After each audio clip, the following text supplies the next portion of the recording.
This is the AI News Flash for July 2nd, 6 a.m. UTC. First up, OpenAI has proposed handing the U.S. government a 5% stake in the company, according to a report from the Financial Times. The move is aimed at diffusing mounting political pressure in Washington.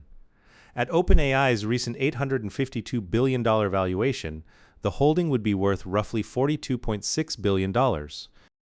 Under the framework, OpenAI would donate the equity rather than sell it, avoiding a direct cost to taxpayers, with the shares seeding a so-called public wealth fund, a sovereign wealth fund-style vehicle. The proposal reportedly envisions other AI companies, including Anthropic, Google, and Meta, seeding similar stakes.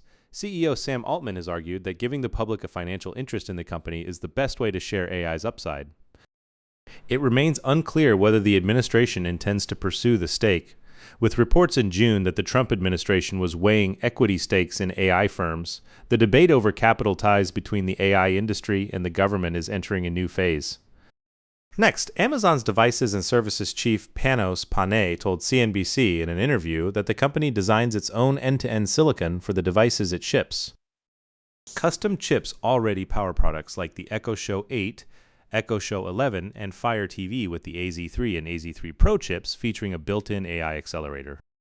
The silicon improves wake word accuracy and speech detection and lets parts of language and vision models run on the device itself rather than relying on the cloud.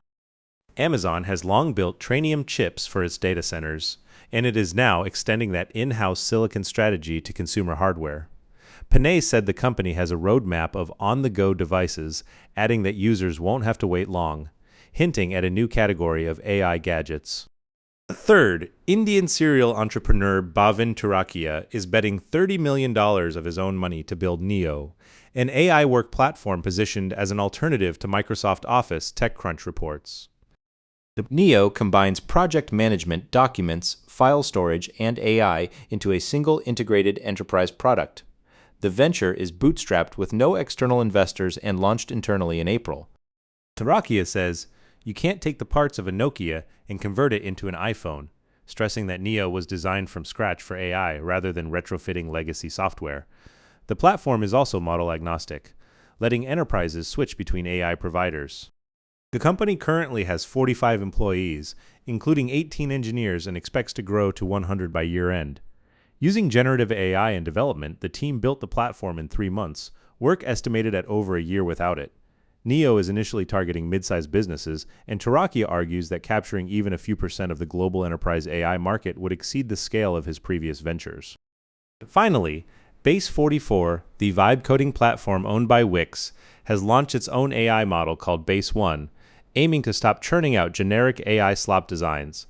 Business Insider reports, Base1 was built by fine-tuning an open-source foundation model on tens of millions of real user sessions, capturing what the AI built, what failed, and what users accepted, combined with reinforcement learning in simulated environments.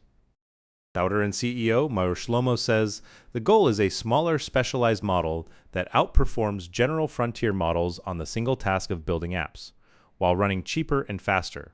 Base1 now appears in the model selector alongside GPT 5.5 and Claude Opus 4.8.